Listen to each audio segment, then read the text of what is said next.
VirtualBox here. And if anybody else has questions, or we can, we can switch to another topic at some point and come back to this demo if you wish at some point. So where is it? It's here. So that's the icon of this tool, CSV Body. It's built using tabs. So you have a tab where you load files. You would give some specs that I explained. After that, you will be able to edit the column of your CSV file, then save it or export it in various formats. So for example, I will select a file that is a list of countries. Automatically, it will detect what is the header, because I said here, get the header from the file. So it gets the name of each column or each field of the file from the first line of this text file. It detected that the delimiter was comma. It could be anything else. Often, I'm in French Canada, so the regional settings in French Canada, if you use Excel, for example, by default, the field separator will be semicolon instead of comma. So that's the kind of things that make that made that I needed a tool like this just to convert file, because if you export a file from Excel here in Canada, in French Canada, regional settings, and you need to import it in a system that requires the file to be really comma delimited, then you have to do some manipulation to prepare the file. So that's why this tool is built. So it detected that the field delimiter was the comma, that the field encapsulator. So you know in CSV, if your file is comma delimited, but if a field has to include the comma, it has to be enclosed between delimiters, between an encapsulator, which is double quote by default, in order to preserve this comma not being considered as a separator of field. I'll show you later this option about multi-line feed with multi-line fields, and it can also import in various encoding. I think the file I will load now is just an ANSI file. So the file is loaded here. I won't go into every detail, but you can here use various commands to sort, edit. It's not Excel, but it's some basic features that allows to edit specific fields or remove columns, things like remove rows. But most commonly, what you will appreciate in this tool is this tab here, where you can rename the fields. So for example, instead of common name, I could replace it by country name. And I hope it's big enough. I show it to you on my VirtualBox because I can make the screen smaller, so it probably gets bigger on your screen than if I was in my regular large screen. So you could rename any field, and when you click rename, it will just here change the header of this file, and when you will save the file, it will use this new name. The second option is to select fields. So if I don't want, for example, every field after subtype, so from here I can delete until the end. You know, there's a lot of columns that you don't see, but if I select here, it will remove. Oops, I just forgot to press delete. Here until the end, delete, and then select. Oops. So now I only have these 4 fields. I don't have remaining columns. And you can change the order of the fields. So if I want the formal name to be before the other name, I can here. Whoops. Change the order like this. I have 2 commas here. And it will change the order. So that's part of one of the things you can do. And then when you save this file, that's where you can say that if this file is to be imported in a system that requires semicolon as separator, as field delimiter, so you can put semicolon here. You can say if you want to save it with or without header. If it's a multi-line file, I'll come back to that, and the encoding here. And when you save, by default, it will be the original name with number 1 being added if required. So the file is now saved, and if I click check, it will open Notepad to show me this file that includes the data with the correct delimiter. So this is a simple demo with a small file. I could show you that it can process pretty large files. If I go here and select this one here. So it's a text file of 2 megs, and I will just click. Okay, excuse me. I have to go to load, not to save. I'll select the same file and click load. It will replace the current content. And because it's a long file, you see here the progress. So there are 3 steps. One where it loads the file in memory, then it processes it, and then it put it in the list view. But it's been pretty fast for something that is 25,000 lines, and it can process much larger files. Of course, it will take more time. But if you use the 64-bit version of the software, it will use virtual memory. So there's always a time limit to the size of the file you can process, but there's no memory limit to the size of the file that you can process. And so there are the same features here. I didn't mention, so export, you can export this file as a fixed width. So for each field, you would say what width you want to give, and in this case, some old systems will export or import files with fixed width, so you have to pad each field to get to the same length. You can export to HTML, where you can load a template, and inside the template you can insert placeholders that will be replaced with the content of each line. Same thing for XML. And Express, I just don't remember what it is.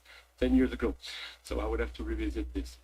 And so that's and there are some options. So it's very rudimentary way to give options here. I should rework on all the GUI of this application at some point. But the last thing I want to show you before showing you what is new and then what I'm working on now is that it can also process multi-line feeds. If you ever exported emails from Outlook or probably from Gmail too, you have a CSV file, but some of the fields will be multi-line. The text, the body of your email will take multiple lines. So if you import it in Excel, Excel does not consider the fact that there are multiple fields with multiple lines. So I'll just get this one here, I think. So at first it will be loaded without considering multiple lines, and so the data will be just not well formatted, because every new line in the body of your email will be considered as the beginning of a new field, a new row in your file. So it breaks everything. So I can show you, and you see here that we have close to 4,000 records in this file, but there are false records because they are in fact just various lines inside text field. So and in this case, I think it's a note field that contains multiple lines. Okay, let me just reload it now, the same file, but with multiple line fields. Place. And now we have the first name, last name, web page, and notes, and it is the notes field that contains multiple lines. If we open maybe this one here, I just replaced, just to preserve the confidentiality of the information, I did some scrambling here, but let me open this one here with a view full screen. So you see that this field here has multiple lines. Yeah, we have here various lines here. So this would not be processed correctly by Excel. So that's why you can then use this, and if you wish, you can rename, move columns, or export it in various formats. What I've been working, any question on that, or good? Let me chime in just for a second here, because as someone who granted, I used to work in data science, so I played a lot with especially large data files and text files. I mean, this comes up a lot, and I was laughing at that's fixed with file format because like I always hated when I would get those, because they're always a pain. Yeah. But yeah, it's very cool to have a tool that would automate, not automate, but make it easy to peek inside and kind of look at what you're doing and dynamically doing this. The other one, which just, and I don't want to take you off track, but if you haven't used the built-in Windows ADO database, like there's one built into every Windows computer going back for who knows how long, but you can actually open text files with SQL and manipulate it. But anyway, that I need to make some videos on that at some point. Yeah. It's not for this, but it's just like it's one of those almost nobody knows about, and it's just it's a shame. Anyway, so keep going, John. Yeah. So the feature I added was someone asked, is it possible when we load a file or when we process a file to reuse some of the existing fields in a new field? So to create a new field that would be the concatenation of existing fields. And let me just show you this file here, which is a list of songs of the Beatles. So we have the name, the album, the track number, and there is information for each song. And the question was, would it be possible here to add some instruction in the header here that could be processed to create a field that would be the concatenation of other fields? So I've been working on this, and in this field, this file here,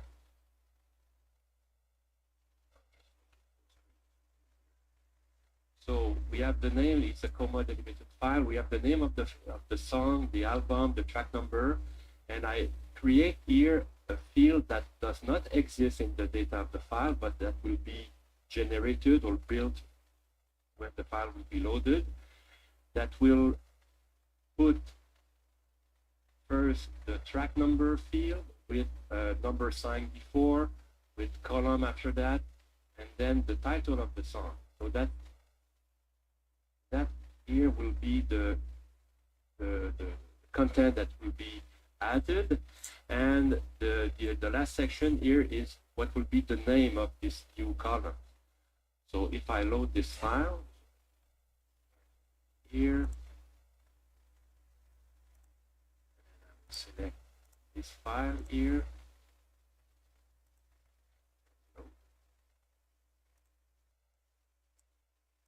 So you see this column here did not exist in the file but was created. So that's the work I've done in the last week, just to have this syntax here, which is the first section where you give the format of your new content with fields to be included, like when you do merge in the in Word or using these placeholders, and then the name of the new field. So that's the new work, two things I've been working on. And it brings me to a question for you, unless you have question of this tool, but the next step for me is now that I can do it to concatenate text, could I also process numbers and do some calculation based on the content? So if I have a price and a quantity field, could I calculate the total price, so multiply the two values or do any calculation? So I've done some research, and I'll just now switch my share screen to my development. Here. Are we good, or don't we have questions? I think we're good on that. Yeah. Where do you download that from? Do you have a link for that? Yeah. I'll just throw that in the chat in case anybody wants to play around with it. I'll just return here to Edge. And that's where it is. It's code.jeanlalonde.ca/csvbody. For the chat, John? Yeah, I'll just remember that. Yeah, I'll just remember that my VirtualBox keyboard does not communicate with my Okay. PC. So if you could do it, Joe, it helps. Okay, here we go. So, and there's also on the same site, you will see here Csv Library. That's the library that allows CSVBody to load file, and this library has functions like CSV to collection, so it loads the data from the file and put it in memory in a AutoHotkey object, and then collection to CSV to save to a CSV file, to a fixed width HTML, to a list view. So collection to list view to put on your GUI, and list view to collection is to take the GUI and put it back in memory in order to be able to save it to a file. So that's the back end, if you wish, and here CSV body is the front end of this application. Okay, my question is about what are the tools that are available to process expressions, and I've looked at I searched so there's on the forum a function that is called eval, and what it does, it uses the Internet Explorer JavaScript engine to process an expression. So it will, where is it? It creates here an object that is an HTML file. Then it will write a small HTML code that will include an expression here inside a command that is eval and as the body of your text. So in fact, it will load Explorer in memory and process and create a page that will contain the result of this expression here, result of the eval function. So for example, if I have, and these examples are from the guy that did that, that put it, I don't have the reference here. Yes, tidbit. It is. So if I run this file, so it shows here, I don't know how you pronounce it in English, P in French, is it pi? Pi, yeah. Pi, okay, like pi. Multiply by E, not sure what E does here. It would be 0 if it was a variable, so not sure what it does, but it gives finally, and multiply it by 4, so it gives this result here. The second example, simpler, it's simply 5 plus 5. The third example is using eval to in a condition. So if 5 plus 3 equal 132, it will say that it's wrong.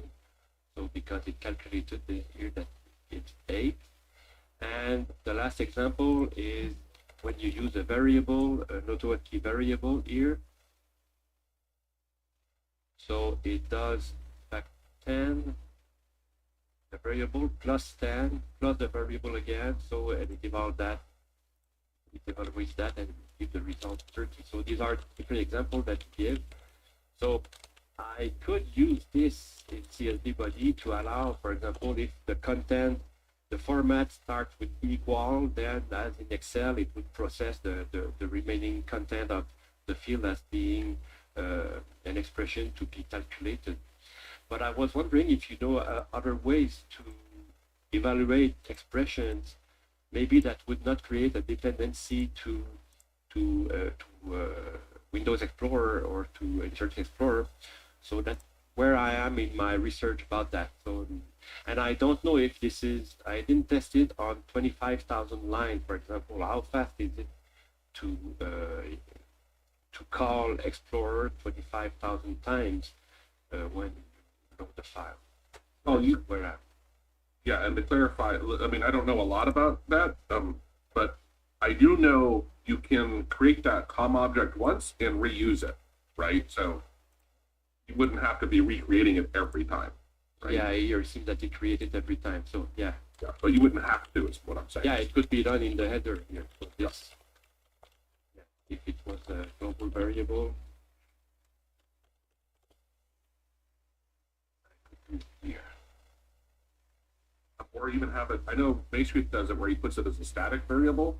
So the first time it creates it, and then it just reuses it going forward. But anyway, inside the function, yeah, there are 2 ways to get the same. Yeah, but it's just a good tip to tell people, because it's, when he did that, I'm like, what the hell are you doing? And he's like, well, if you create it as a static, you know, it sticks, and it just doesn't recreate it, just uses it going forward. Yes. Okay. And this function here, what it does, it will just make sure that the syntax of your expression is correct for the JavaScript interpreter that there is in Excel. So some content has to be capital, some functions has to be lowercase. So it's all processed here, and so it prepare the expression to be used here inside this. So it may work. It just could be a good solution, but I was just wondering if you ever seen other ways, something that maybe would done completely in Hotkey to parsing your expression and then giving you the result at the end, but I haven't found that. What I'm unclear on, because I'm trying to remember what the command is. Is it format? There's one of them that gives you a lot of mathematical things you can do. Yeah, to transform the existing value, but nothing that I've seen that would calculate something new based on two values, for example. Yeah, but it's not, I mean, the thing I'm remembering isn't, it's doing different math functions, and maybe I'm not understanding what you're trying to do, but trying just to pass something like 2 + 2 and then get the result of this, and then the result being 4, I could use the format command to say that I want 2 decimal or things like that. But the point is to get the result of a calculation that can be done here. But you can do 2 + 2, so that's why Yeah. What's wrong with doing 2 + 2?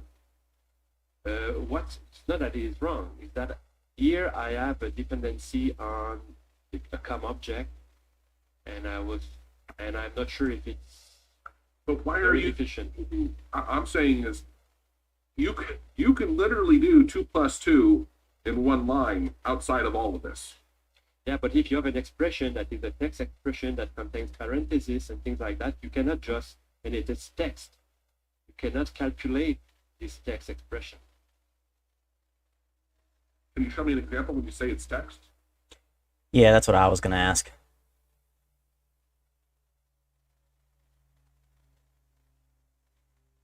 How would you get 3 from this string? Well, clearly 1 + 2 is 3. Yeah, yeah. So if I do this here, it will give out here str and give me the result. Wrong. But I guess, which I now I think I understand your point, right? What I don't understand is when would you get something like 1 + 2? So you're gonna let them, you're gonna have something in the file decide? Yeah. So instead of, if I go back to my example file, where was it? Here, this one. File. Here. So here, you can, in the example I showed you, it takes the text fields and concatenate them with some content. But if someone was typing equal track number 5/2, for example, and then let's remove the remaining here. So we have an expression here that would calculate. Sorry, am I not seeing what you're doing? I'm not sharing. Yeah, I just see your editor. You see site. Okay, I just shared the application. Sorry. Screen. Okay. So in the example here, we add here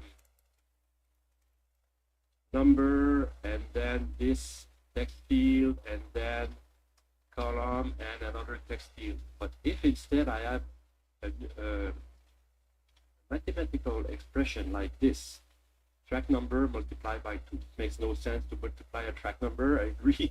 But just to understand that you could take 2 values from the preceding field and then have them being multiplied or some expression. So I get this here when I parse the file. How do I do do the calculation of this to give the result that would be 24 multiplied by 248. That's what I'm looking for. So I would get a string here with a value in it. But why would you, I guess my thought is, and maybe I'm just not understanding where it's coming from, wouldn't you do the math before it goes into there, not after? I get these instructions when I'm loading the file. So for every line of the file, after I've processed the existing fields, Okay. I have here to calculate, okay, what should be the value for this one? It should be 48. And I put 48 in, Okay. in the collection and then in the list view. Yeah, the math is something they've added to the file. Yeah. It seems weird to me because if they know the math ahead of time, why didn't, I guess they're using your tool to do the math is the point? It was, let's say it was exported from a system that contains only these fields, and then you need to do something else. And it, of course, you could do it with Excel, and there are many other solutions to that. But the one I'm building is integrated with the processing of the CSV file. And the next step for me will be to automate that, to be able to have commands like to script the processing of a file. So it's one of the things that I'm considering to add as feature to have these calculations here. So when you copy whatever data, what does the string actually look like? Like what would the variable look like? Simple one will be this. Simple example will be this. Okay. I just don't know why it didn't work. I mean, is it the quotations that's the problem?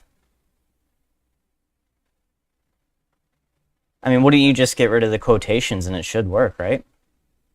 Well, yes, but when you get it from a text file, you cannot remove the quotation. It's a text variable. Oh, okay. So I would just run it through a string replace then and remove quotations, and then just put the variable there. The quotations are not inside the variable, so you cannot replace them. So then why would the quotations appear here? They appear because I'm giving a simple example, but if you are in the text file, what you get is this. In fact, there would be an equal just to say that this has to be calculated. And your reference there is to the header, right? Which is, I mean, yeah, would the header of the file. Would that be in every row also? That's just in the header. Is it just in the header? Just in the header, because in every row I will have to process the field and add here the value that would be 48 in this case, 22 in this case, because we have 11 here. Yeah, I get it. Yeah. But yeah, anyway, no, I don't know, I haven't done anything like that other than saying, which is probably, and it's, maybe it was from Tidbit in the first place, there are ones for like doing hot strings and doing math, right? Where you just type. So, and maybe that's what this is, Maybe it's using this. It very well could be, right? Yeah. But I have seen, it's a similar concept of like, how do I just hit something, type, and have it do the thing for me? So I just don't know if I type 1 plus 2 here, if it works.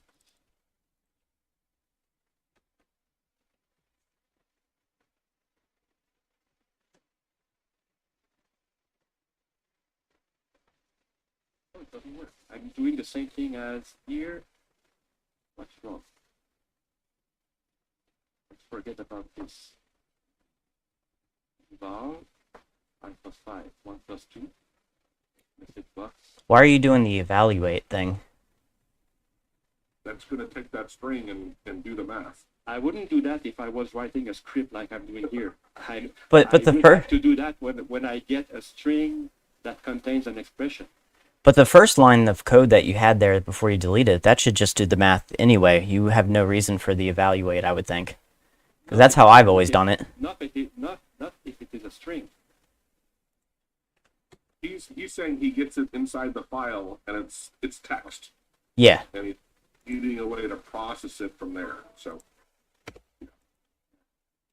Anyway, I just have an example here that I can't make work. Oh, because the creation of the object was after. Ha ha ha. Now it will work. Why wouldn't? Oh, because Yeah, you brought now it it, up. yeah, Sorry. yeah, now it gives 3. Yeah, the point, if we go back to the example we had before, when we had this, of course, if I remove this, whoops, this will be 3. But what I get is a string where I don't know what is in the middle of the string here that has to be calculated. But yeah, but I will just try to see if there was other options, but seems that no, and maybe that the only one that is available to use this evaluator here. Okay. Thank you. Yeah. No. Sorry, John. Sorry. And that is I guess we could have explained it just a little. It was confusing, right? Because Tom and I both were just like, "But you have it right there." Yeah. And when we looked at your file, I didn't realize you were just doing it in the header, and I'm like, why would someone append all this to all of their rows? And it's like, they're not. They're just doing it in the header. Yeah. And then you're going to apply it. So I get it. Yeah. So, Constant had a question, and sorry for, so real quickly, not to stop you, Constant, but get ready to share your screen and we'll dive into it. But last week we kind of discussed real quickly, is there an API for getting the chat? And this way it would really streamline being able to see, because it gets really confusing when we have all these windows and it's hard for us to watch the chat. And I reached out to Jswig and just asked him if he'd ever used the API to pull stuff from a live stream, and he said no, but he gave me some other code, and I was testing it at the very beginning of the live stream. But that could be pretty cool. We could build an auto hotkey GUI for having it up, and even combine, theoretically, the Zoom chat and the YouTube chat into one window that always stays on top, and make it much easier for us to see what in the world's going on. So, okay. All right, Constant, you want to share your screen? Let me turn on my voice, share screen. So you have an extension in Chrome that and I wasn't quite 100% what you were trying to do. You're trying to click it on the, when it's up. This area here, which I just highlighted, is an extension, Chrome extension called Aura. And I want to be able to click on this particular example. Doesn't have a button on it. Of course. But normally there'll be a set of buttons in here, and I want to click on them. But in this case, I can click on this button A and C. So I need to be able to determine where that is. And I have your tool up here, and I assume that you use the plus sign and drag it over here to the. We can't see, just FYI, we can't see the tool. I don't know if you You shared. can't see your tool? Okay. Right. Is that good now? Can you see that? No. You're not seeing? I think you're sharing your window versus your desktop. Yeah, when you share like Chrome, it just shares it, not anything else. Okay. Share screen, is that what I think? Yeah. Yeah, and you just pick Okay. which screen you want if you have more than one. And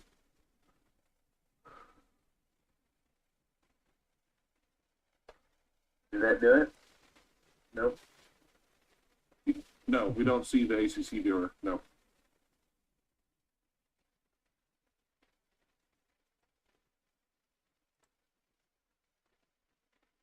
So when you hit share screen, there's screen, and then there's, the actual programs. But usually the first things listed are screens, and you can select Yeah, the screen. screen 1 and screen 2. Yeah, okay. right. Yeah. Yeah. That should do it when you do it, when you share it.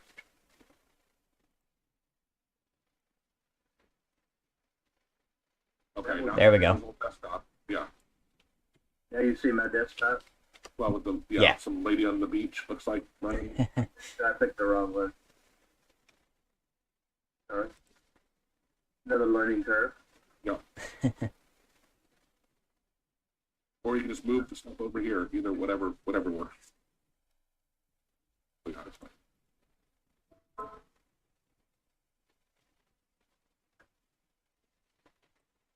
Now, do you see screen one? There you go. And we see the tool. So you can see your tool here. Right. Right. And the plus sign identifies the area over here, right? Right. Yeah, which is awesome. So go ahead and let go.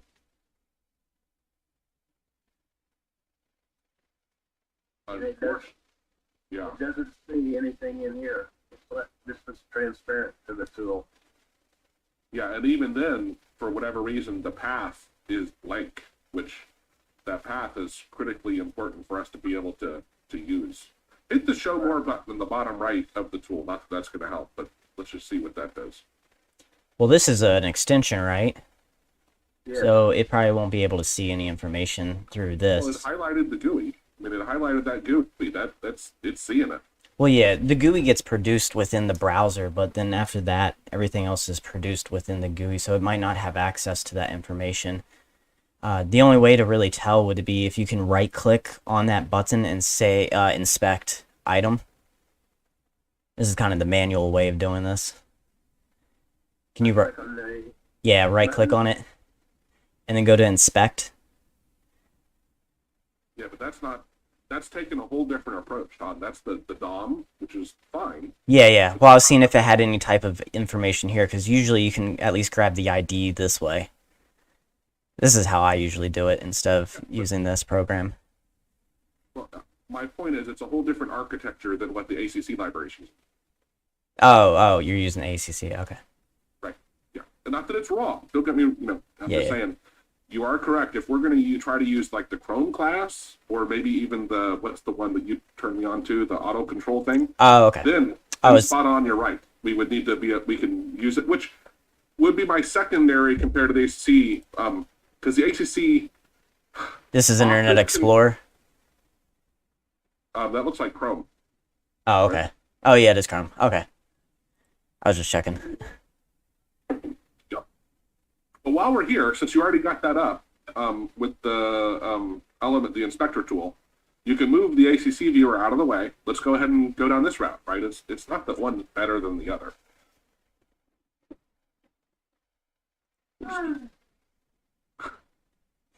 doesn't want to move. Oh, there we go. Okay. Take it all the way out. Yeah, that's fine. Yeah. Okay. So Blank. yeah, so see, the fact that you can see these is very promising as well, which is what Thom was alluding to, is there's a class or a search target, right? So Okay. now help me understand, what were you, once you get this, did you say you were gonna by default click it? What were you trying to do? Yeah, I wanted to. This is yes, I want to click this field from another from a script. Yeah. So if you can try to navigate over on the right to get around to it, because clearly we're on the ANC, the ancestry thing on the right. If you go over to the right, and this is where we're using the DOM. So this is your DOM structure, which there you go. So see, you wanted the FS one, is that right? Right. So go down a little bit. I saw it highlighted when you were down one. There you go. So the question is there, so the title, we have a title there of family search. The question is there some other thing like a unique ID? There's the ID, there's elements, there's a lot of stuff, different ways you can use to target stuff, right? Okay. I don't see, the class clearly isn't unique because I can see it, and we can use a class as an array, and so we could use, it looks like the second, which would mean 1 because they're, I think, 0 indexed, if I remember right. We might be able to use that approach. Unfortunately, I don't see an ID, which would be really helpful, but that's okay. And we could loop over all of them and get the text, but after you get it, and I'm sorry, you wanted to click it, right? That's right. Yeah. So, and this is where it gets a little complicated, unfortunately, especially with the Chrome AHK class. This is where I would say there's an extension that I've talked about a couple times. Auto control, is that right, Tom? So it's called, I think. Auto control manager. Is it auto control manager? Okay, I don't remember that. I don't know. It's weird. Like when you're on the Play Store, it's one name, but when you actually download it, like the name switches up for some reason. Well, there is a manager aspect to it that runs, but anyway, we'll give you Yeah. the link to it. I'll grab that now. Okay, thank you. And it's an extension you install, and the cool. So there's a Chrome class written by Geek Dude that's very cool. However, it often gets stuck in loops often, and it becomes problematic to and I'm not knocking what he's done because it's a great functionality, but it can be. It just gets back to IE. Things were so easy with IE, and I just get jealous, right? But this extension also, just like the Chrome class does, connects to the DOM programmatically. Basically, it's that your console there. And actually, so you know what? That's a good thing for us to start on. So see where it said if you go left and down about 3 inches, whatever inches mean in this, see where it says console? The down. No, not inside there. Keep moving your mouse down. Right where that blue Oh, "What's there you News" go. highlight it. So Yeah. click that. And now this, you can type freehand in here, and it will interact with your window. And what's cool is, while we do this, it'll you can pull information, and we can programmatically with this extension that Tom's going to use or the Geek Dude Chrome class, we can connect to this console thing here and submit stuff and pull stuff, right? So, I don't use this a lot, but if I remember right, you have to start with document. Tom, do you remember?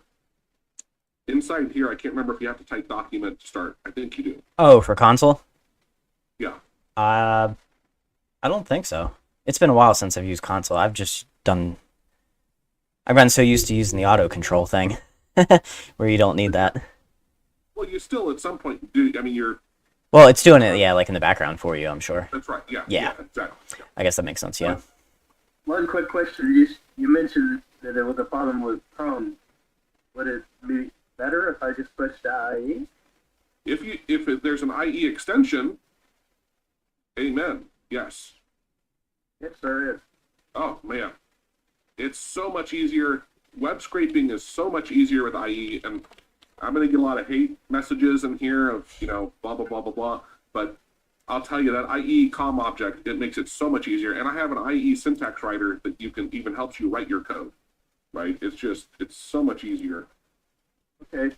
Well, I think let me play with that for the week and take a look at it. I would still start off with your accessibility tool to. Honestly, I wouldn't if you have the IE extension. I mean, if you can do it, if you want, reach out to me later on, and we'll plan a time to just jump on and real quickly go through it. Because with IE, it's we can probably crank it out in a few minutes and have it very, very reliable. I mean, that's the key thing, right? It's with IE, it's reliable. I'm not married to Chrome, and the extension is available on almost all the platforms. Okay, cool. Yeah, let's get that over. Like I said, just reach out to me.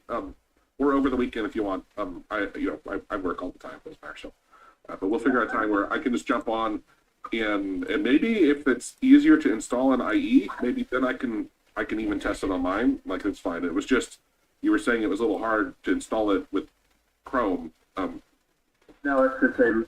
You still have to go through all this. Okay. Cool. Yeah. It's not hard, but there's a lot of steps. So it'd be better to just share it and take a look at it. Okay. Okay, thanks, guys. I really appreciate you taking a look at it. I'm excited. Yeah, Yeah, no I'm problem. excited just because I know IE. I don't want to say inside and out, but I'm so much more proficient in it that that'll be hopefully an easy one to do, or at least we can test it very quickly and see if we can do it or not. Yeah, Awesome. Okay. I briefly poked at it and I don't remember what the results were. Okay. Cool. And then How are we doing? I saw another John's question. other tool. What's that? The John's other tool, the quick access clipboard. Well, I saw another question in the chat. I was going to address that first, but Okay. But then yeah, I'd like to see if we have an update for that. We have some. Let's see, sir. Long time here. Thanks for an odd problem though. Would definitely appreciate your help with. Okay. I have a few too that came up in my chat. Okay. XC Baby 3. I didn't actually see your question. Did you type it yet, or are you in the? You want to join the Zoom meeting and just talk? It's up to you. And Tom, meanwhile, while he's answering, Yeah. you want to field one of your? Yeah. Let me reread these. Okay, so the first one I got from here is I respect. He's just asking if it's possible to cheat basically the website securities with CAPTCHA or whatever it's called. It really depends. If it's one of those ones where you have to type the letters, OCR is not really going to work with that. I mean, that's kind of the whole point of it. But if it's one of those ones where it's like, click here to, confirm you're not a robot, you could just use like an image search on that. Each website might be a little different.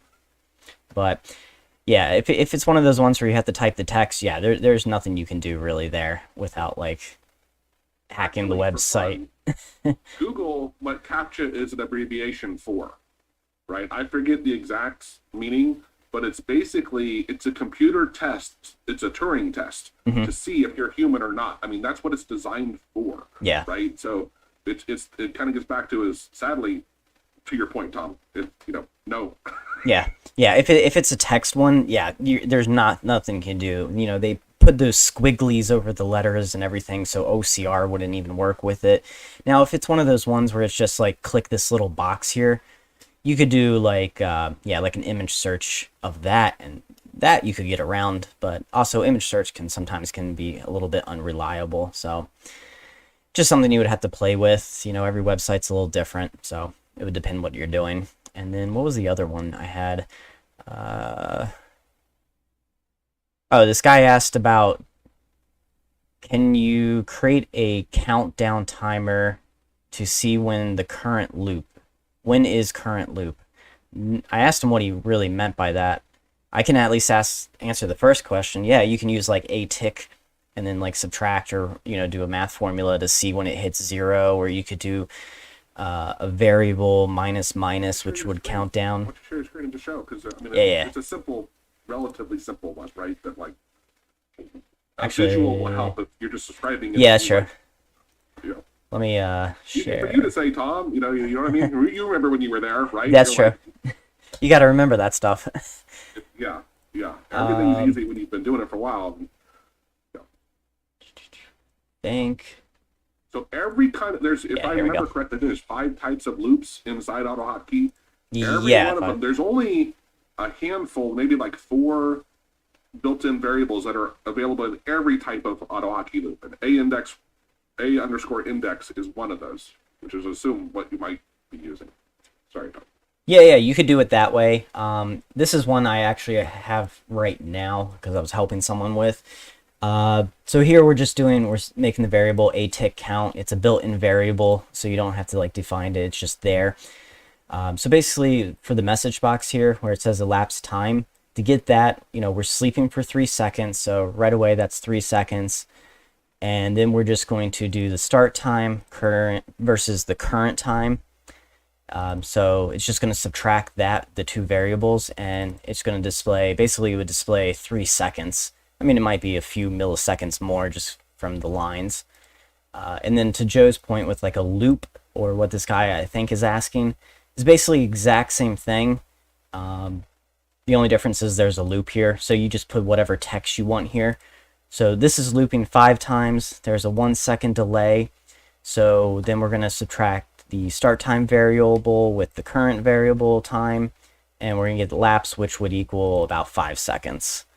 So there's that. And then another method you could do is you could do something along this line here, or but then we would get rid of that.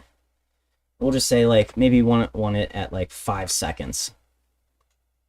And then right here we would just do, or sorry, we would use the same variable and we would just do minus minus, and that basically means we're starting with the number 5. Every time this loop hits this line here, it's going to subtract. So then that number becomes 4. It loops again, becomes 3. And then you could always add like, you know, like an if function here where it's like if string equals 0 break, you know, in case it was like, you know, 7, but we want it to end at 5 or something. So that's just kind of a quick way to explain it. Yeah, so there's 2 ways you can do a variable where it just counts down every time it hits this line with 2 minus signs. If you want to add, it's the same thing, but just plus signs. Or you can do some math up here where you're using 2 variables. So you're using these 2 strings to calculate, you know, how much time has gone past. And this is what I was kind of saying to John about this is how I've done it, and I've never had an issue where I'm using 2 variables to calculate. So I'm not sure if this would help you. No, he knows that. It's just Oh, okay. It's because if you would have this from a text file, it would be text, you could not calculate it based Oh, okay. when it's coming from a text file, because it's text. Gotcha. Oh, I see. Yeah. So, yeah. Hopefully that answers the question. I don't really understand the second part of what he was asking, and I asked him, but he hasn't responded back. But I think that's all I got for now. Oh, someone asked about how to do a double tap on a hotkey. So I actually have a video about that coming out in, I think, about a week or something, with where you can double tap something, or within a certain amount of time. If not, it will just use the normal functionality. So if you double tap tab, run your code. If not, I'm trying to remember where that is. Oh, it's somewhere. Let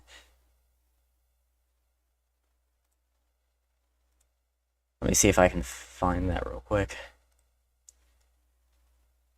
Did you have anybody on your side, Joe, asking questions?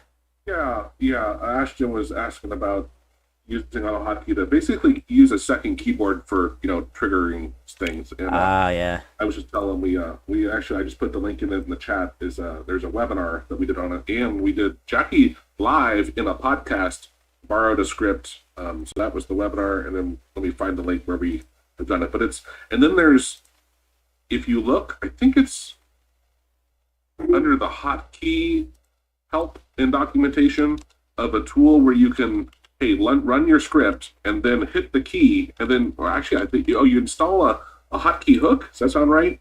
And then you go back and look at your last hotkey. You know, any script that's running, especially if it has that hotkey hook in it, you can go back and see the last hotkeys hit. And so you hit the key in your upper keyboard, and you'll see what it shows you, and that's how you can figure out what to use as your trigger, if I remember correctly. But let me find the podcast on the second keyboard. Also, I don't know if you've ever watched. There's this guy who's pretty popular on YouTube, Thom Scott. If you ever watched any of his videos. Yeah, the one that has like 5 million views or whatever. It's the most. Yeah, he has like 15 keyboards hooked up to his computer, and he makes like the ultimate emoji thing where every keyboard has like emojis on it, and every key just pastes the emoji into like a text file or something. It's pretty funny. He went like way out of his way to make all that keyboards work. If you search AutoHotkey, it's the most viewed video that has AutoHotkey associated to it. Yeah. Right? It's crazy. Cool. And then, sorry, maybe I'm missing it here, but I saw XC80 asked about I don't know why I can't find it, but in terms of the lower bound confidence interval for a single proportion, I'm assuming you're talking a stat question, not an AutoHotkey question. And that's where I was being confused on.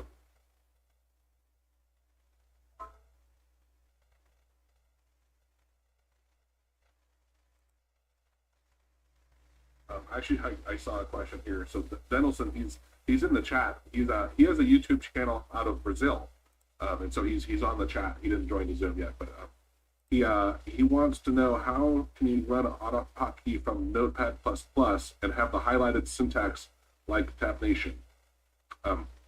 We did a webinar on Notepad++, so I would say give that. But Tom, if you want to touch on that, because I'm not a Notepad++ user. Yeah. So I actually did a video, if you want to search my channel, where you should be able to just search Notepad++ with my channel, and I show you how to install it. But basically, I mean, it's real simple. You just go to Google and type in AutoHotkey Notepad++ syntax highlighting. Is I think what I Googled. And I think there's 2 options right now that somebody have built. So you just pick which one you like. I think I just did whatever the first link is. That video I did has the link I used. So you just basically you just download that real quick, put it where you want, and then in Notepad++ you just let me share my screen because I don't remember exactly what menu it is. But the video has a walk. Because we have a link to the configuration files for Notepad++ and the webinar and stuff too, just FYI. Let's see. Yeah, you go to language. So as you see right here, I have it saying auto hotkeys. So up here where the alphabet is, if I go to auto hotkeys or A, it's not really going to show in there because it's not built in. These are just built in. I'm actually surprised it has auto it built into it. That's interesting. But once you get it downloaded, you're just going to click here and it's going to change that. So anytime you save a file that's .ahk, it's automatically going to recognize that and do the stuff. But right here where it says user-defined language, you can just go to, open user-defined language if you want to find it that way, or just click on this to import right here. So you will import that file. I forget what kind of file it's called.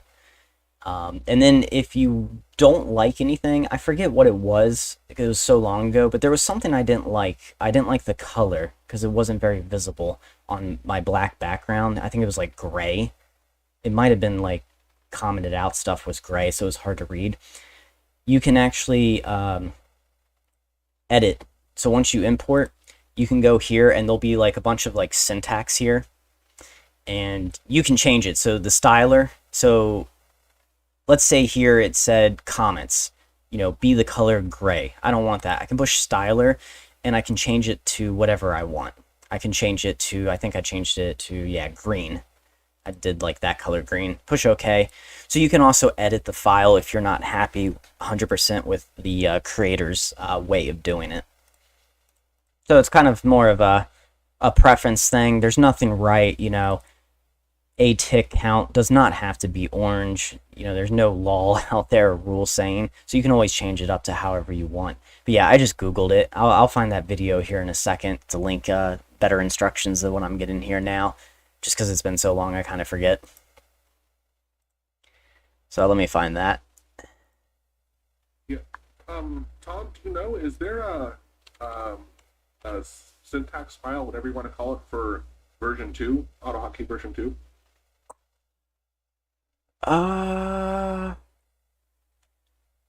Yes and no. Okay, I'm trying to remember what I've done. So when I save the file to, as long as it contains .ahk in it, it's just going to go with that. So when I've done version 2 coding in Notepad++ with the version 1 syntax, it still looks fine. Some things might got a little bit messed up, but I haven't noticed it yet. Where maybe like, because no, GUI still worked pretty fine with the syntax highlighting. Basically, the only thing it probably wouldn't work with is if there's any type of new command that's not in version 1, in which case you can just go to that edit box and just add it real quick into whatever color you want it to be.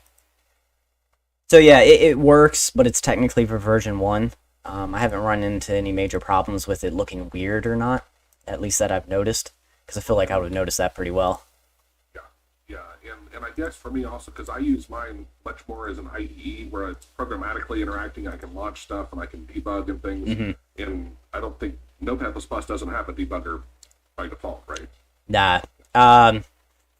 I use, yeah, if I ever want to do stuff like that, I'll use VS Code, and you can go to the marketplace or whatever it's called, and they actually have an auto hotkey extension or whatever to download that works very well with auto hotkeys. It, you know, spits out the errors into the console versus you having to actually run the code. There's a few auto hotkey stuff in the marketplace that are free to use that are pretty cool, including, I think, syntax highlighting too. I think there's one built in there. Well, and I have one that just for help wise, you can be in any, you could be a Notepad, right, and highlight the thing, hit the F1, and it pulls up your help. It pulls up the auto hotkey documentation and YouTube, you know, on that topic. So it's pretty cool. Anyway. All right, I'm putting that into the chat. Oh, I guess it's in your chat, right? That was from you. So that I just posted in the chat the actual link to the video where I show you step by step how to do syntax highlighting in Notepad++. So hopefully that helps. Yeah, and like I said, we did a webinar showing the whole, documenting the whole install process. I don't know if you documented the thing, but yeah, I tried it years and years ago, and that was where I was like, Sight out of the box, when you install it, it works so well. I'm like, you know, that's why I stuck with Sight for so long, because it was just so easy. It's not that it's better than Notepad++, but for auto hotkey, it was just simple. And I'm like, okay. When I talk to noobs, people that are just completely new to auto hotkey, that's why I tell them use Sight, because it installs, it gives you a nice, the F1 help works really well, syntax highlighting works really well, the, you know, running, launching of a script works really well. It doesn't mean you shouldn't be using other ones, but if you're not a programmer, it's a great one to start with. People always ask me why I use Notepad++, and I'm like, well, I use both VS Code and Notepad++. For me, it's just like I will screw up so bad when I'm coding, so I've made it the habit that, like, in auto hotkeys, I use Notepad++, just because that's what I'm used to with auto hotkeys because of my old job. That's what we had. And then if I try to do coding with auto hotkeys in VS Code, I accidentally will start writing in Python because I'm used to using Python in VS Code. Yeah, so like I've just gotten in the habit now where it's like auto hotkey is Notepad++ and VS Code is Python. And then for JavaScript, I just use the auto manager thing because I'm always doing it in Chrome anyway, so it's easier to test like right there on the spot with the auto control manager. Python, I converted Sight to be a Python IDE as well, so I could launch my Python scripts from Sight.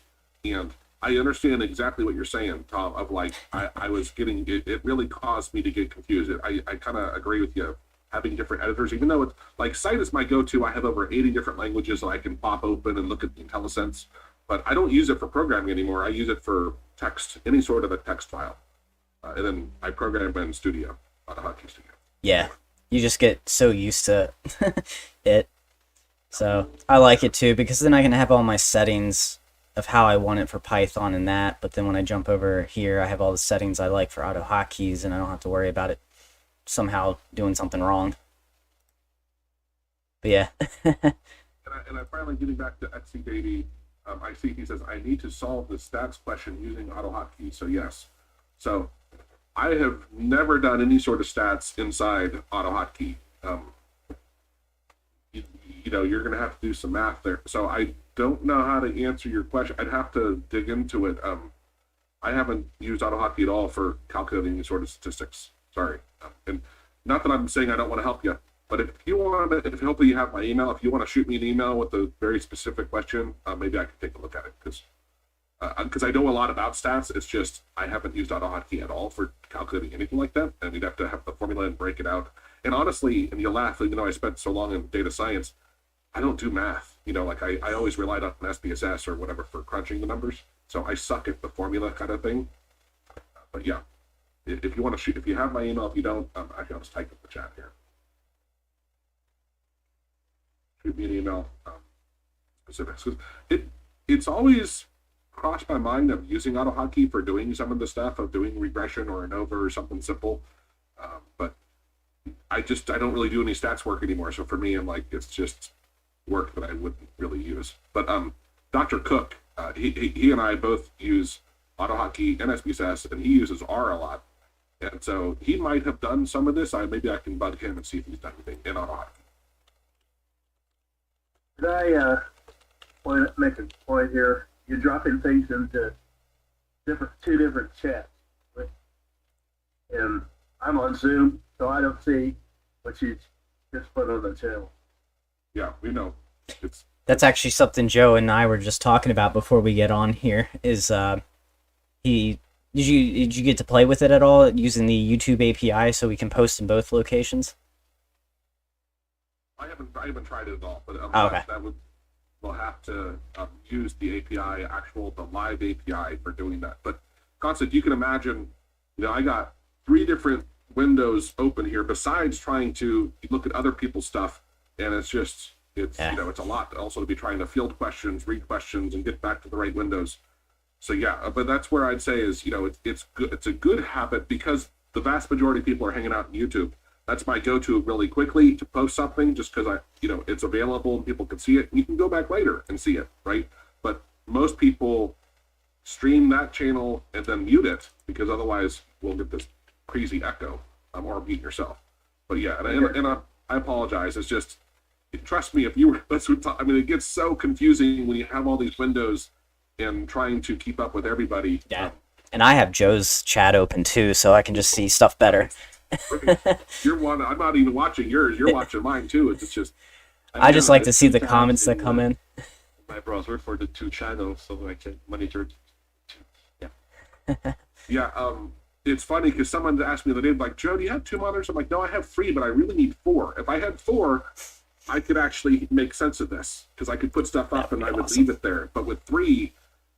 I haven't found a good system, but that was why, to Tom's point, that's why I was so excited earlier when I was able to use AutoHotkey to pull in YouTube chat programmatically and grab it, right? Because I'm like, oh, I haven't checked first to confirm I can use the Zoom API calls to get the chat. Hopefully that's available, because if I can programmatically kind of blend these together and I don't have to go find the window. I can make the window, make it always on top, put it in one spot, and hopefully be able to interact with that one window when it goes everywhere and I get it from everywhere. So that would be amazing. Honestly, that's to me something I think if I create that, I'm not giving that away. I mean, like, oh, that I could sell. That's a great thing that people, I'm sure, complain about, of how do you manage more than one thing? It's so damn confusing. Yep. Looking That'd be forward awesome. to that being implemented. Thank you, guys. Yeah, amen. Me too. Did anyone else have any other questions? Oh, let me check my chat. Nothing yet. So I'm just going to throw this out there since we got a little quietness going on. I finally got Microsoft Office thanks to, I think his name was Matthew, helping me out with some stuff on that. So shout out if he ever watches this. But yeah, it's really cool because now I can actually do like comm videos with like Word and all that. So I got like Word, PowerPoint. I already have some Excel videos out. And what's the other one? Word, PowerPoint, Outlook. Yeah, Outlook. And then I'll do an Access one eventually, but it's been like 15 plus years since I've used Access, so I'm sure a lot's changed and I have to kind of relearn it. So I'll get to that eventually, just because it would be really cool to play around with Access and AutoHotkeys, doing some databases and whatnot. That could be really useful versus using like Excel in that style. Yeah, just throwing that out there. I'm just curious, that last little bit I got a little confused on what you said. Because I heard you say you were mentioning using COM in a lot of ways, and then you said doing something with Excel, which for me is still COM. But that's where I was confused of, like, you're gonna use the database instead? Is that what you were saying, instead of Excel? Yeah, because I know a lot of people use it in that style to pull data. But with Microsoft Office, you get the one program that's called Access, and it's you can use it for SQL, all that kind of stuff, but getting it to use it with AutoHotkeys with basically in the same way you would use Excel, where you're inputting data in certain fields and then pulling it, but this would have a much better, it's built to store data in that way and be more searchable, I guess you could say. Yeah. But it's been like 15 years since I've used it, so I got to relearn it. Yeah, it's a whole, and I'm not going to knock it. I mean, it's there, but I would personally use the SQLite database instead of Access, and it's still a database, right? And Oh, yeah. John actually led a webinar on using SQLite with AutoHotkey, so we have a good web. I'm just saying it's a good Oh, yeah. thing. I'm not saying use one over the other. I'm just saying, hey, it's there if you want to use it. Yeah, but back to my earlier point, which is what I was saying was built into and I think back to at least 3.11 of Windows, is this ADO database. It's built into Windows. We can programmatically connect to it, send queries, do stuff, join files, do what, like with SQL. I mean, it's crazy. Like, people don't know it's there, but it's there. And like I said, I need to make some videos on it. I just haven't used them all the time, but it's built in. So if you're doing anything with AutoHotkey on someone's computer, you don't have to give them a DLL. You don't have to say, do you have Access installed? It's there. Yeah. Yeah, I've heard of it, but I've never used it. I didn't even know it was that old. You said from like back in the days of version 3.1? It's before XP. I mean, I know, Wow. I know that. I don't know how far back, but it's been around forever. I've heard of it, but I've never actually used it. I don't know why. I guess I've never really had much of a reason. I don't have any reason to honestly ever use Access, but it's just a video that I think some people might find helpful. Because I would never use it either, honestly. To clarify one other thing, is with Maestria, we went down this path and hit a giant wall. But SQLite is an amazing tool if you have your script that you're going to run and you on your computer, even if you have different things, but it's you are the one connecting to it doing queries. If you're doing something where you have shared things, and let's say you're on a network drive at work and different people are going to have their applications running, and it's trying to connect to that database that's on a shared network drive, you can run into problems because they don't have a built-in queue to manage it. So that's where using MySQL actually takes care of that. And you can use MySQL, but that has to be, you have to have a database in the cloud somewhere, or you can have it on a network drive as well. But just if you're doing only one instance, or you're running on your computer, SQLite is great. If it's more than one, I would take the MySQL approach or a different approach. Yeah, I've ran into that problem before. With not even just databases, with a lot of different things too. And AutoHotkeys is the system or whatever program we're using not queuing people up, and then you got two people access it at like the same time, and then AutoHotkeys throws. And this was one thing that I just, oh man, drove me crazy, is people would get an error, and even with comms too, AutoHotkey would show an error and they'd be like, oh, your script's broken.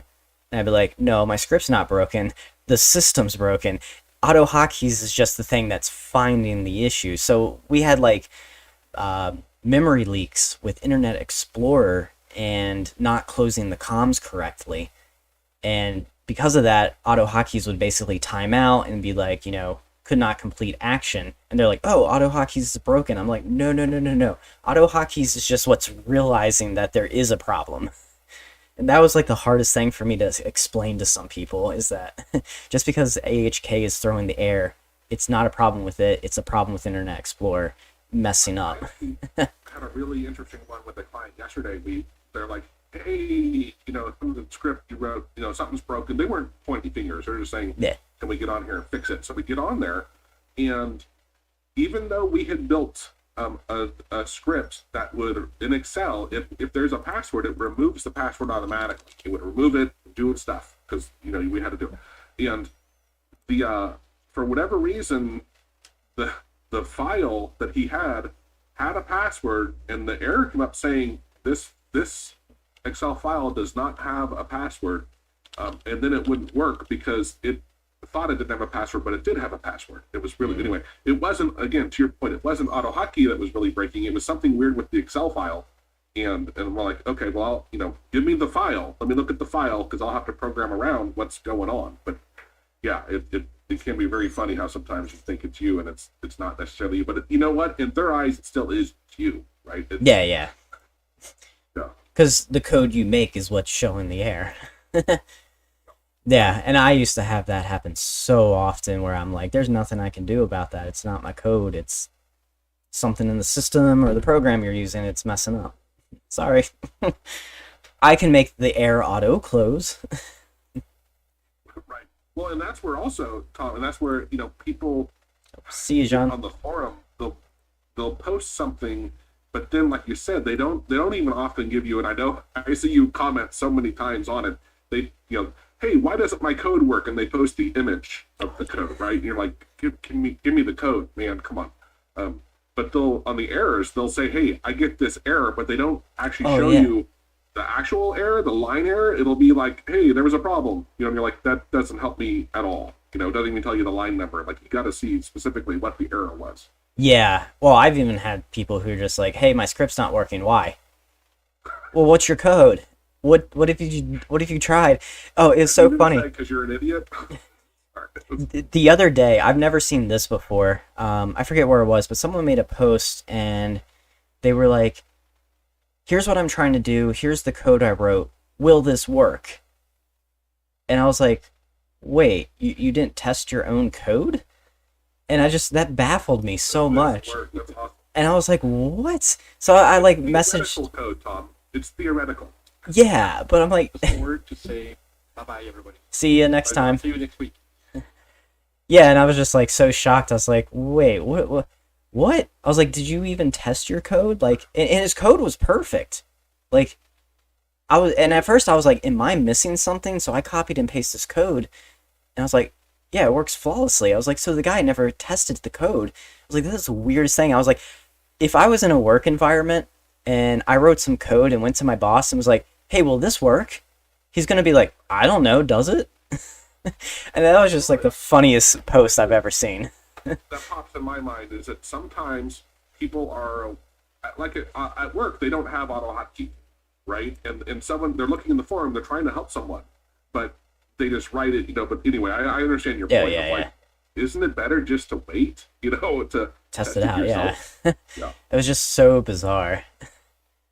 I saw someone pop into the Zoom and then they disappeared like 10 seconds later.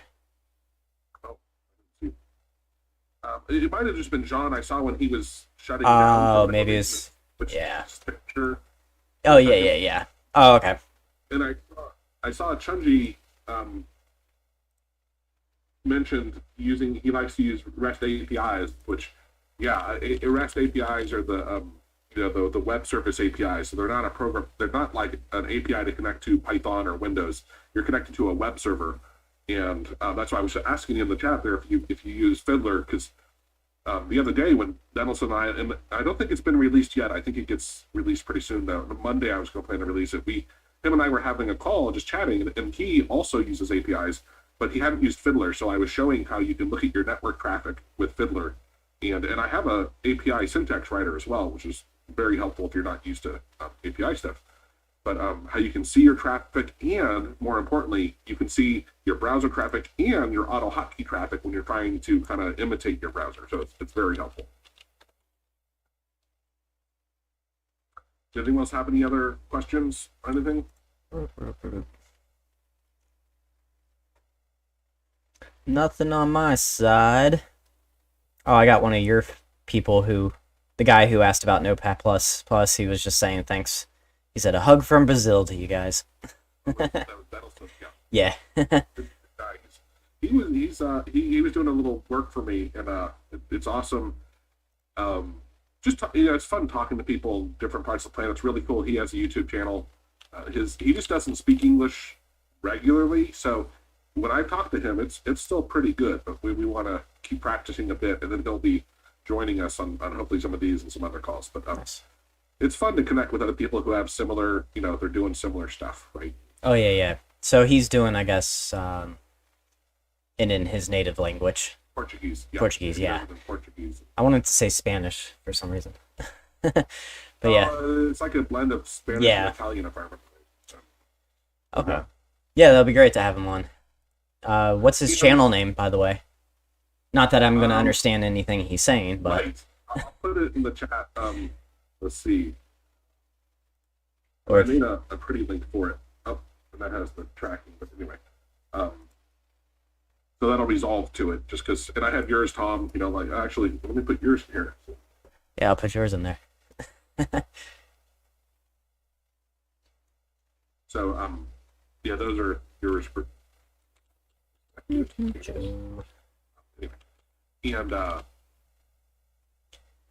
yeah, so he's doing stuff in Portuguese, and he needs to do more. But I was telling him, his English is pretty good. He should consider doing them in English because it just opens up. I mean, auto hockey is already so niche, right? Yeah. But granted, there's probably not too many auto hockey Portuguese channels, so maybe he owns that market. Yeah, definitely, probably. Yeah, and I know there's another guy who pretty much owns like the South Korean market for auto hockeys, John Lee or something like that. His stuff's pretty good. And he does like what you're saying. He does it both in his in Korean, and then he does the exact same video but like in English. But like 90% of his views are from Korean people because he has that. I should learn more languages. Well, I was gonna say, why don't we try and plan? And maybe we don't do it during this time, right? But let's plan a get together for as many auto hockey YouTube channels as we can. Yeah, I got a few people I've talked to. Cool. Yeah, there's that guy in Korea. He's pretty cool. You got the Brazilian guy. Both of us. Willow with no. I know of one of them that I've corresponded with, directly, that I could easily see if he's interested.